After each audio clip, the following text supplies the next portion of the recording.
to Wanna Bet, the daily gambling game show that takes betting seriously, but not much else. Get our favorite plays on the totals, sides, props, exotics, and futures to jump on now. So let's get it started with Jason and Ben. Let's get it started with Jason and Ben. Let's get it started with Jason and Ben. Subject som kräver konsolbabba konsolfelina. Let's get it started with Jason and Ben. Let's get it started with Jason. Happy week 18. The regular season in the NFL is almost over. It is a tricky time to be alive early in 2026 with a lot of games with not a whole lot at stake. An exhibition vibe to a lot of this. You got to be judicious and careful, and hopefully we will be navigating the minefield that is week 18 with aplomb. I'm Jason. That's Ben. This is Wanna Bet. We give you our favorite plays of the moment, 7 days a week, probably 350 some days a year. I'll let you know when it's May 21st, and we've done this for a full calendar year. We separate ourselves from the mooks and the frauds by being completely honest and transparent, showing all our bets, showing how we've done. But wait, Ben, I was absolute garbage yesterday. I've been garbage in the Prem for a while. This has been a brutal start to 2026 for me. And I'm down 22 units in probably 4 days. It is what it is. I'm absolute shite right now. And I don't know what else to say. I'm terrible in the Prem right now. And I thought both those games yesterday had the potential to go over. Rain in the first game and some horseshit officiating had something to do with them not really coming close. And last night's game, shame on me for trusting little Brock Purdy and little Kyle Shanahan without big Trent Williams against a real defense. Complete misread by me in every way, shape, or form. So I'm garbage right now. Beltway Ben, you continue to crush it.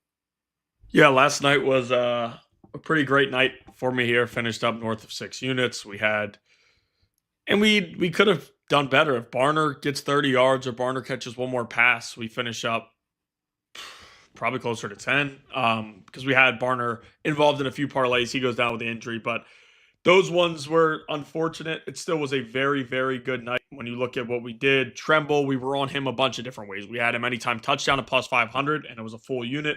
We had him over 16.5 receiving yards. We had the Seahawks money line multiple ways throughout the week. I told you guys, I really like Seattle. I would be playing them, and I played them twice. I played them parlayed with Bucky for 40-plus rushing yards. That cashed, and we also played them with JSN 60-plus receiving, which cashed. We played Bucky by himself. His regular rushing yards early in the week, that was the first thing we gave out in the Week 18 NFL slate. I think we gave that out Tuesday. And then yesterday, we give out 70-plus for his rushing by itself, and we also gave it with Barner 3-plus receptions. If Barner catches one more ball, the plus 200 smacks, but we will take just the regular 70-plus at plus 146. So it was a very, very good day for us. Hopefully, we can continue to build. By the way, Ben, I feel like you should ride solo with the bib. Collectively, 6 units as a show. We're a team. I'm just saying, though. No, we're a team. Just saying. We're a team, but I don't think I'm the anchor pulling us down. No, I disagree. You're keeping us afloat. When you've had great nights and I've been horrendous, we didn't one-sided, so we are a team. The rule that we said on this show was collectively 6 units.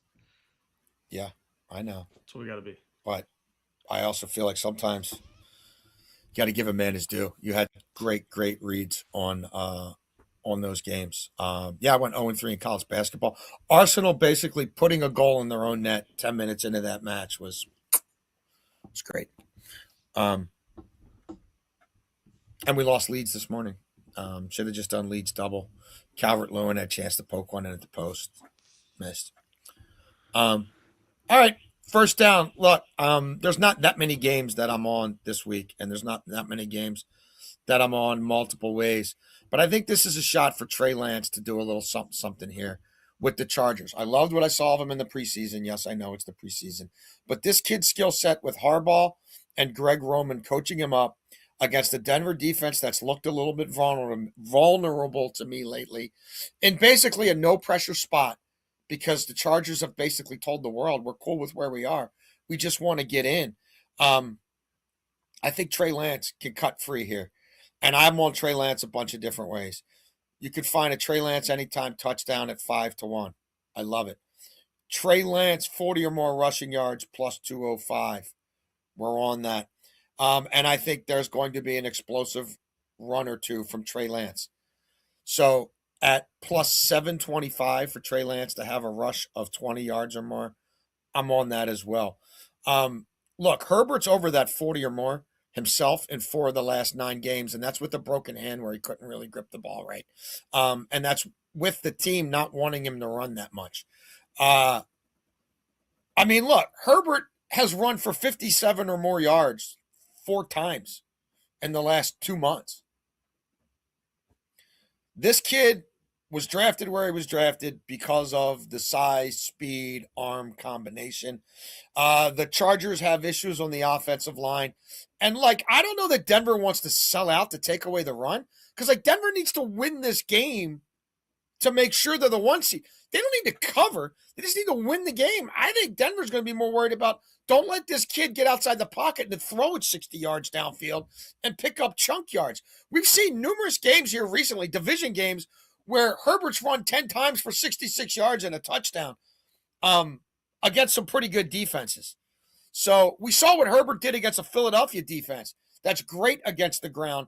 I don't know why Trey Lance isn't making a case here, and I don't know why they don't let him make a case for showing what he can do. So those 3 different plays that we're on with Trey Lance: anytime touchdown, 5-1, 40 or more total rushing yards, plus 205, and a long of 20 you can get at plus 725 at Bet 365. We just saw Justin Herbert go for 20 yards last week against a really good Houston defense.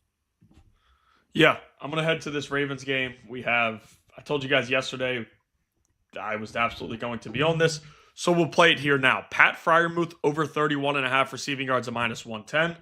And we're also going to play him over 3.5 receptions at plus 123. Found the best value that we could on him to catch 4 passes. Now, he's over one of these in 3 straight weeks, right? Last week, 3 catches, 63 yards.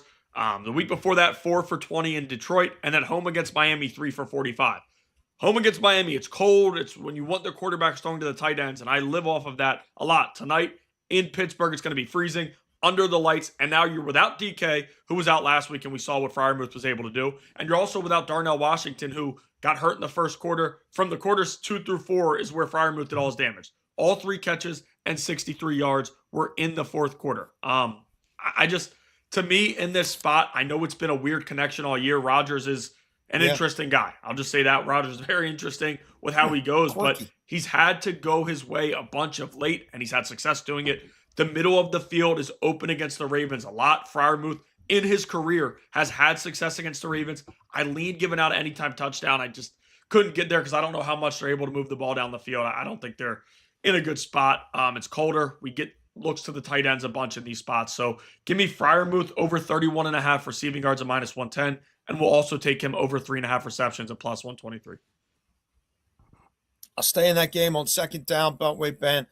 You guys know we've been riding Kenneth Gainwell, 5 or more receptions and 25 or more 30 receiving yards a lot in the second half of the season. It's clicked a ton. And last week, they were both on track to click in the first half. He had 3 receptions on 4 targets. There was a pass behind the line of scrimmage that worked against us. And then Aaron Rodgers decided he wanted to throw to his, 3 amigos of lame-ass wide receivers, Valdez-Scantling and Scotty Miller, and the carcass of Thielen. And he went 8 of 22 throwing to those guys in the game and absolutely looked dog shit. And then he came out this week, and I don't buy a lot of what he says, but he said, I usually don't make the same mistakes twice. And I usually, bounce back, and I usually learn. And I think he's going to learn by feeding Gainwell here. Gainwell, 5 or more receptions, plus 30 or more receiving yards. You can find it plus 155 at Bet 365, the best I could find it. You can also get him at 6 receptions or more at Bet 365 at plus 175. We're on both. The Baltimore Ravens have allowed 638 receiving yards to running backs this year. That is 29th in the NFL. A 79% completion percentage throwing to running backs. Roquan Smith can't guard any of these running backs, and we'll get to Warren in fourth down. Teddy Buchanan has become one of their best coverage linebackers. He's out for the season. Kyle Hamilton is limping around and hampered and dealing with a bunch of injuries, and you could throw the ball over his head on wheel routes or line up a wide receiver like Gainwell in the slot and have him beat him down the field on seam routes. Also, Alohi Gilman is a center that everybody attacks. He's allowed more 20-yard or more passing plays than any safety in the league. I think Gainwell's getting fed here. Gainwell's been over this regularly. He has 6 or more receptions in 4 of the last 7. He has 5 or more receptions in 6 of the last 7. I also think he could be good for a 20-yard or a 30-yard reception in this game. Baltimore had trouble in the screen game all year long, and it was Warren who had one for 45 to the house on a screen in the first game when these teams met. Oh, it could be Gainwell here. So we like Gainwell a lot in this game, Beltway Ben. Yeah, just real quick because you brought it up. I'm going to take his regular number. I'll take 4.5 receptions, minus 115. Jason touched on it. You get to 3 last week. You feel really good about where you're at, and there's not another one. I would expect there to be, like, Rodgers isn't stretching the ball down the field. Outside of his tight ends, I mean, he'll take 3 or 4 shots to MVS, who's definitely cooked and ain't there because he wants to show the Steelers that signing made sense. Like, I could see MVS coming down with one of them, but outside of that, it's going to be screens and throws to the tight ends. Kenneth Gainwell should have a healthy dose of that. And the Ravens took the runaway the last time they played, so I think in this spot, it's going to be important for them to let the running backs catch the football. Here, though, we will play the Eagles team total rushing over 89.5 yards at minus 112. Now, this is a risky prop. The game means nothing, basically, and the Commanders are probably in a better spot to win this game with Tanner McKee starting. All of that being said, I would expect Philly to have success running the ball with Tank Bigsby, Shipley. Those guys should be fine running the football today. The Commanders have been awful against the run all year long, especially over the last 5 weeks. I think Philly is content with handing the football off. I don't know that. I mean, McKee, you want to see what you have with him a little bit, but like this is never a guy that's going to start meaningful games in Philadelphia. You basically know what he is, and maybe he could take off with his legs and make a few plays. For the most part, though, I think it'll be run, pass, and I think against the Commanders with how their defense has been, I think you can have some success with it. Multiple running backs can get us to 50+. I think, quite honestly, Tank Bigsby could get over that 89.5 number by himself. So give me the Philadelphia Eagles team total over 89.5 rushing yards, minus 112. This is how it's going for me, Beltway Ben. So I had the cutout of Adam Gase staring at me, and it was freaking me out. And I'm like, this is giving me bad juju. Like, I really don't want Adam Gase staring up at me for the rest of this show. Now we got so I took my second notebook. Oh, come on, man. So we got a romance film? Huh? Can you Might hear be me? copyright here. I don't know what this is, dude. Nobody uses this TV for anything other than this. So I'm like, I can't stare at Gase. I can't do it. Come on, man. Uh-oh. It might be in the copyright area now. Live video. For Christ's sake. Wait a Yes, there you go. Oh, we're not blocking it. All right. Are we? Why won't this remote work? I'll put the betting slip up to block. So this is the curse. This is the curse of Adam Gase. So I don't want Gase staring up at me. So I take my one notebook and I put it on top of it. And, of course, the remote's under it. Let me know when you got to fix. I got something blocking the screen for now. We're back. You're back? There we go. Oh, nope. That's pretty fitting of the way my 2026 has started. You never know what you're going to get on Wanna Bet. With Beltway Ben, you're going to get winning bets, though. We know that much. Halftime. Perfect timing. Yeah. Third down, we're playing the hits. Jacoby Brissett is cast for us on this show. It's our last chance to play Jacoby Brissett for a long time. Jacoby Brissett, 2 or more passing touchdowns, 250 passing yards, plus 180. I'm not buying that Sean McVay's selling out to win this game. And all it's going to take is one guy coming down and grabbing his knee for Sean McVay to be like, what am I doing here? I do think Gannon, in what might be his last game as an NFL head coach, knowing his defense is garbage, needs everything he can get out of Jacoby Brissett. And, well, Jacoby Brissett, when he played the Rams the last time, threw for 271 and had 2 touchdowns. Jacoby Brissett started 11 games. He's thrown for more yards than anybody in that span. Jacoby Brissett has 2 or more passing touchdowns in 9 of those 11 games, and every game he's played on the road. Jacoby Brissett has 250 or more passing yards in 8 of those 11 starts, and he had 249 in another. Rams defense, not been so great lately. Looking a little vulnerable. And again, I don't think McVay is this is a guy who set the trend in not playing people in the preseason. If he has to go to Philadelphia, he has to go to Philadelphia. He hasn't fought that stuff tooth and nail in the past. If you want to jump on the McBride 70-plus receiving yards, anytime touchdown that we've been riding, I do still like it. I'm not going to give it out as an official play. But I don't know why they stopped chucking the ball around with Jacoby Brissett now. I wouldn't. I don't think they will. Third down for me. We'll head back to this Ravens game, and I'm not sure why. I mean, the numbers kind of point to it, but I like Mark Andrews a lot tonight. I think this might be a pretty strong showing from Andrews. Hasn't been over this number much this year, right? Just 2 of his last 7. He's cleared it, and for the majority of the season, it's been anywhere from 20 to 30 yards in the games where he does catch a few passes. When he catches just 1, he finishes with less than 10. That's where it's been. I would expect in this spot, I think Derrick Henry will get off a little bit, but Pittsburgh will be able to bottle it up and sell out to stop it. And at some point, Lamar's going to have to beat them with his arm. I think he does that. I think he has a lot of success here. And Andrews is a healthy part of that, right? He's not been great against the Steelers in his career, but we know the history Lamar and Andrews have. We know how important this game is. The Ravens extended him, finished with just 28 last game. And some of that is Snoop kind of having a game plan, get the ball out quick, go to your tight ends, be safe. Some of that definitely plays into this, but I also think Lamar could hit Andrews down the field. This hasn't been a thing where Andrews is off the field, right? He's been on the field. He's just not getting many targets, and some of that is because of the run game success. And as I said, Derrick Henry, I think, will have at least 2 explosives, but I think it'll be more bulkier, and they're going to have to throw the football to have some success. If he can catch us 3 to 4 passes here, I would expect him to go over this number, and I really think he does. Last time they played, he had 5 targets, just 1 catch for 9 yards, but he did have 5 targets, which was tied for the second most for him this season. So give me Mark Andrews over 28.5 receiving yards at -110. Yeah, Mark Andrews. It's time for him to show up in a big game. Maybe that happens tonight. Yeah, I don't know how much Lamar is going to be pushing it deep downfield with his offensive line against what looks to be a pretty refurbished or rehabbed or healthy Pittsburgh defensive line. 4th down, we've got 2 4th and longs and a 4th and short. We will stay in this Sunday night game. And again, why are we on this game so much? Well, because it's one of the few games on this card that's just a straight-up football game where both teams know exactly what's at stake and everybody knows exactly what's at stake. And it's the same thing for both teams.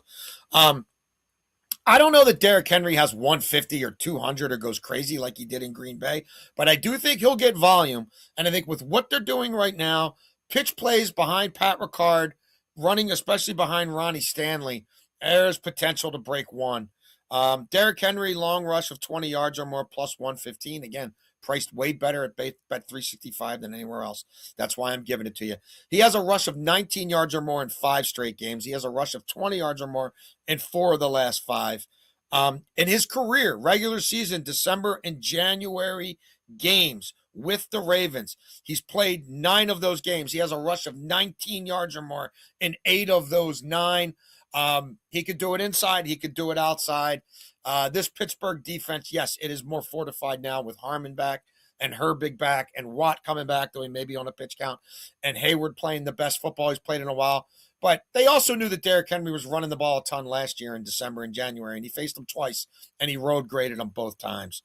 So I think he has 1 of 20 yards here. I think he's going to have volume, as I said. We'll get to that in overtime. I also like Jaylen Warren. We're on Gainwell in the receiving game. Ben said it. This guy throws to running backs over 33% of the time. It's what he does. And his favorite tight end to throw to, Washington, broke his arm, isn't playing. Jaylen Warren, long reception over 7.5 yards, -110.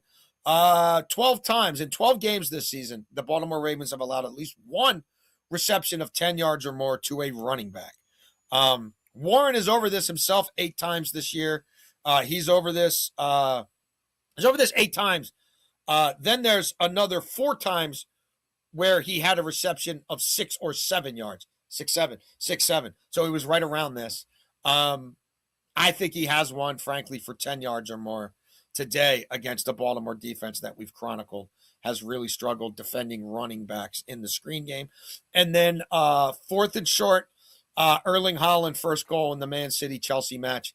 He's the EPL leader in first goals. He hasn't scored in a couple weeks.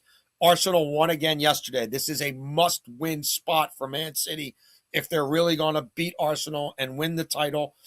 They're playing too much down the wing. They're getting too cute. Foden scored a bunch of goals outside the box. Now they're trying that shite all over the place. No, they're going to have to score multiple times against Chelsea today. A Chelsea team, the manager just quit and they promoted the under-21 coach because most of their starters are really young and naive.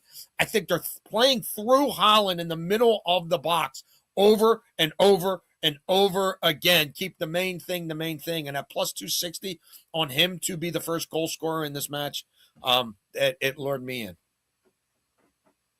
Yeah, I'll start with 4th and short because you brought it up. There was a play I liked that I didn't get to put down, but I'm going to give it out right here live. Minus 135. Derrick Henry, 4+ first quarter rushing attempts. Derrick Henry, 15+ first quarter rushing yards, and the Ravens first quarter plus 6.5. It's an alt spread. All of them are alt numbers. You can get it at DraftKings. Minus 135 again. Henry, 4+ first quarter rushing attempts. Ravens plus 6.5 for the first quarter. And Derrick Henry, 15+ first quarter rushing yards, which you can get at minus 135. But our play that we're going here for 4th and long, technically that would be 4th and short as well. I a little all over the place. But here, Freiermuth over 14.5. Kind of 4th weird, too. Yeah. You could always make the case it's a little 4th and weird. You can always argue for 4th and weird whenever you want on this show. We do things how we want. That's the great thing about this show. But we're going Pat Freiermuth over 14.5 first half receiving yards, minus 112.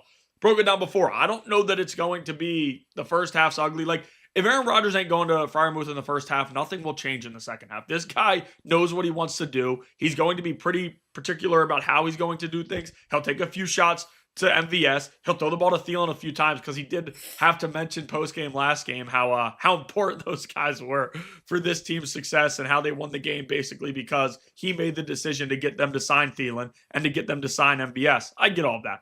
That being said, to win this game, you have to get the tight ends involved. And Jonnu Smith and Rodgers have not been on the same page all year long. Like, I would tend to play his rushing over his receiving. He is definitely in a good spot in terms of what he can do. They just don't connect. Now, tonight, of course, I say that now, he'll probably have 2 catches for 25 yards. I'm not worried about it, though, because we've seen clips. Look at the misses and then look at the camera when it goes to Rodgers. He looks furious. Now, you guys talked to Jerry Dulac on the radio station the other day, and he's talking about how he shot down anything that Freiermuth and Rodgers aren't tight. Their locker rooms right next to each other. All of those things, which was interesting to me. Freiermuth is feeding Ben Roethlisberger anti-Rodgers rhetoric for his footballing podcast. Jerry says no. No. Jerry shot it right down, which to me is hard to believe because, again, this guy should be doing way more, especially with the money he's being paid. But some of it's Arthur Smith, some of it's Rodgers. I think Rodgers today will hit Freiermuth on a catch of at least 15+ yards, and I think he'll have 2 targets at least in the first half. The Ravens have struggled against tight ends. They have not been great in that area. The wide receivers, the Ravens have struggled with deep balls, but no DK Metcalf in this game changes every single thing here. I talked about it earlier with Freiermuth's success against the Ravens in the past. I would expect him to have a few catches here in the first half. 14.5 first half yards should not be an issue. That's minus 112. Excellent. Overtime for me. Let's get to our final Derrick Henry play. We're going back to something that worked really well. Actually, it hit in the first quarter last week, but we're taking it a little higher this time. Last week, we had 15 rushing attempts parlayed with an anytime touchdown. This week, we're going to go 20 rushing attempts parlayed with an anytime touchdown plus 190. I mentioned, look, what he does in December and January.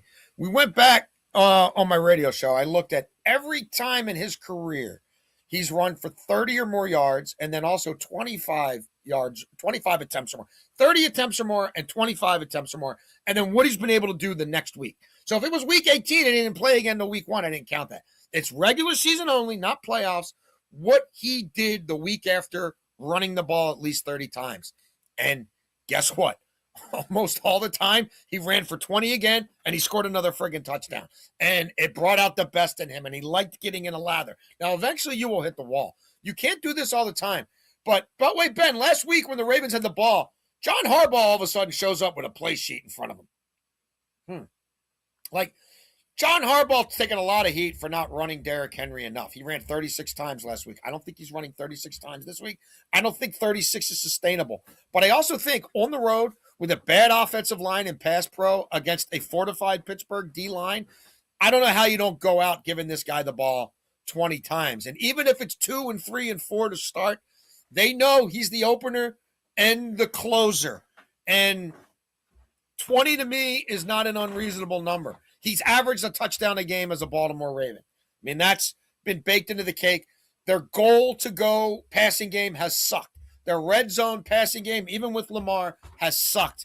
And running behind Pat Ricard has been really looked really good the last couple of weeks. I think the fullback's on the field a ton.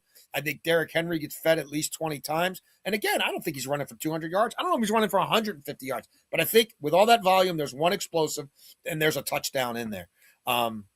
And I think if Todd Monken tries to get cute, Harbs is going to get on the headset, and he'll just start calling run plays. We mentioned the Erling Haaland play. We do like Man City. We'll lay the 1 goal on the Asian line. If that Man City beats Chelsea by 1, we push. It's plus 197, Man City -1. Again, pretty much a must-win spot for them against the Chelsea team whose manager just literally quit on them. A Chelsea team that's had all kinds of issues defending recently. A Chelsea team that doesn't seem to have really ascribed to a particular style of play or even a particular alignment. In terms of match to match, is it a 4-3-3? And like what is that midfield actually? What's going on in that midfield? I think this is a bad spot for them, and Man City has been in good form, and even when they haven't been great lately, they've still been good for at least a couple of goals. I think they can win this match 3-1. And then one college basketball play, and we were shite in college basketball yesterday. Shite. But we do like Denver, St. Thomas, Minnesota over 162.5. The Denver Pioneers are 12-0-1 to the over, Beltway Ben, this season. Those games have gone over on average by 14.2 points. Denver has played 10 straight overs. All those games have gone over by multiple possessions. They've all gone over by 3.5 or more points. Denver's scoring 85 with regularity, but Denver's got some real problems defending. Denver's 361 in Ken Palm overall defensive efficiency. Denver's 356 in the country in opposing EFG. Denver is a top 80 Ken Palm efficiency offense. Denver does shoot the 3-ball pretty well, 36%, but Denver's 358th in the country defending ball. How about St. Thomas? St. Thomas is 36 in the country in EFG. They're also 248th in opposing EFG. St. Thomas has the number 2 most efficient 2-point offense in the country per Ken Palm. And they're 264th defending the interior. I think this game is, frankly, both teams for me are good for 80 plus here. That puts us into the mid 260s, mid 160s. So I like the over in that basketball game. All right. I have a few different parlays that we're playing here in the NFL slate. Again, we talked about the idea of betting incentives yesterday and how we do things and how we don't really play it much. But here is somewhat. It's not incentive. Stephon Diggs needs eight receptions for his number. I looked at giving him out over 4.5.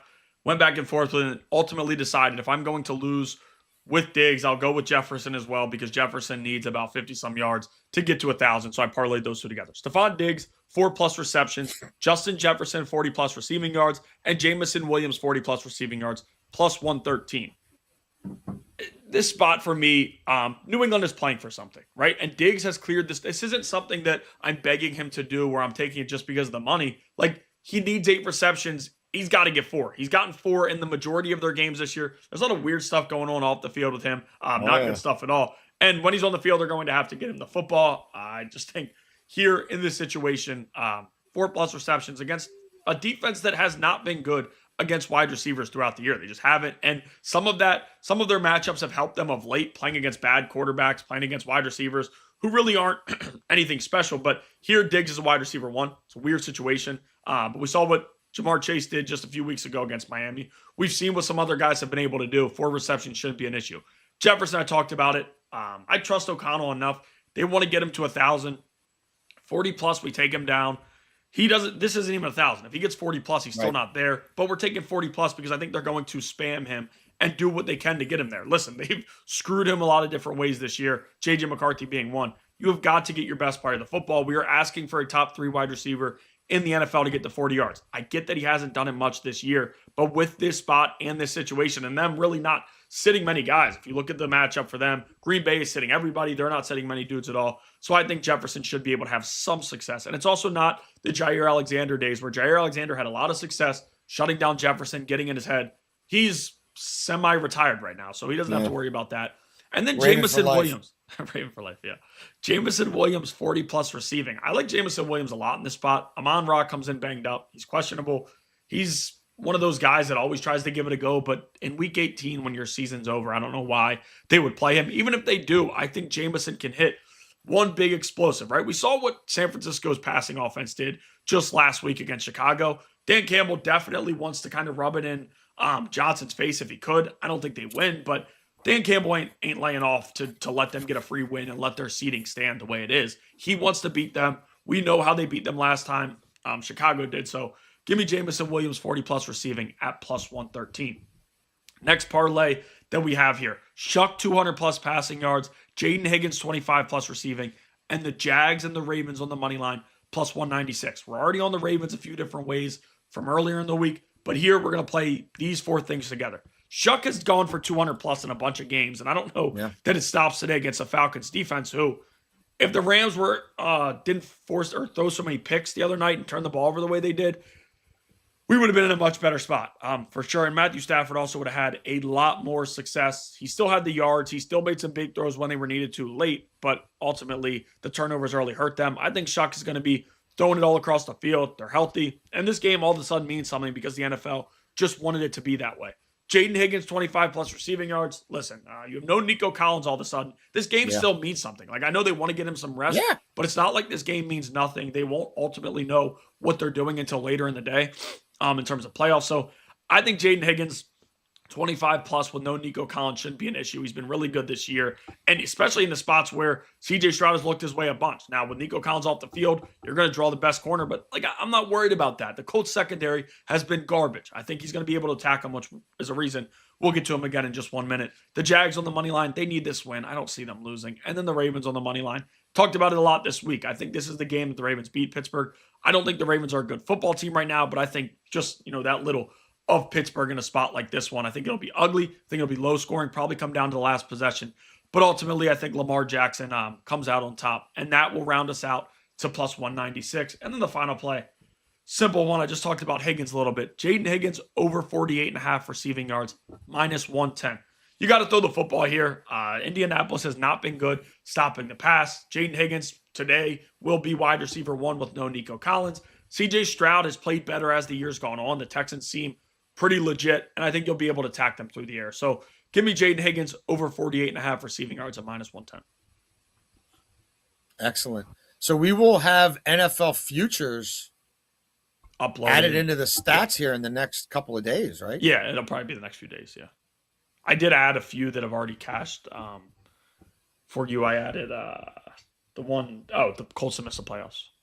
That's in there because they were eliminated virtually. But I don't know if I give out the Jags to make the playoffs at the same time. I played it, but I don't know if I don't think so. I can go back. Probably did. So yeah, our NFL futures will be crystallizing here in the next couple days as well. By the way, Ben, let the people know how hot you've been and how shite I've been. We put it up at the beginning and the end, not because we have to, because that's just what we've always done. And because we show our work. I got to be better. Terrible start to 2026. I was ending 2025 on a high, but that's out the window. Tomorrow, we're thinking 10 a.m. Beltway, Ben? Yes, 10 a.m. Would be good. We also had somebody say... did we get an email? I've been so busy this morning. No, not an email. Just somebody asking me Did you have any plays from earlier in the week on that Ravens-Steelers game? Did you have anything? Because somebody asked if we have any plays from earlier in the week from the game. I know I did. I had one. I made some of the plays I gave out today in real life earlier in the week, but I don't think I gave much out or anything in terms of what I talked about on the show. No.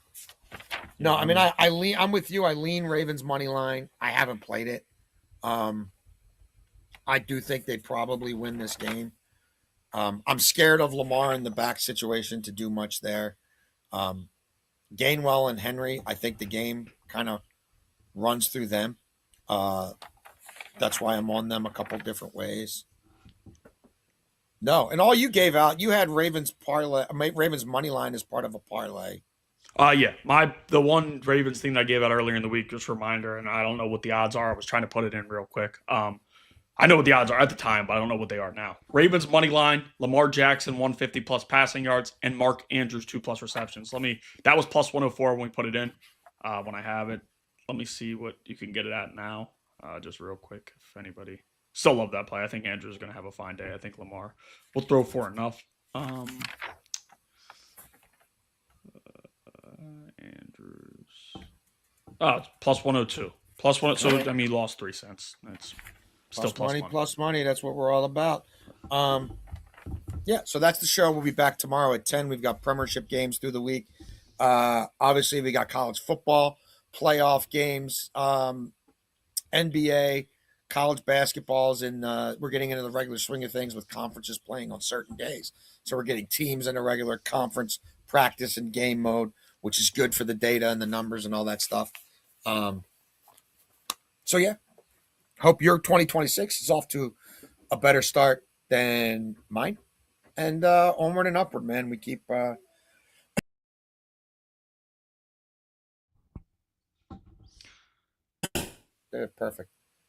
That's a good look, too. Look at me. Chin down. Oh, we also did have a comment. Austin Conway says, give a shout out to Clay Davis. Baltimore stand up today. Rest in peace. Right. That wasn't very good. Great show. All right, hey, man. The Wire. Absolutely. I rewatched it a couple months. Was it probably 3 or 4 months ago? Trying to get Maddie to watch it with me. She won't do it. Every season. Like, I try to do it every couple years. Maddie won't watch it with time. Absolutely epic television. Absolutely. Epic television. All right. We will see you guys tomorrow at 10. You can catch it. Oh, yeah. Email us, wannabetwithus@gmail.com. Hit us up on the comments. We appreciate all the feedback. Twitter, @wannabetwithus. And you want to bet, we want to bet. Thank you for betting with us. I'll get better. I promise.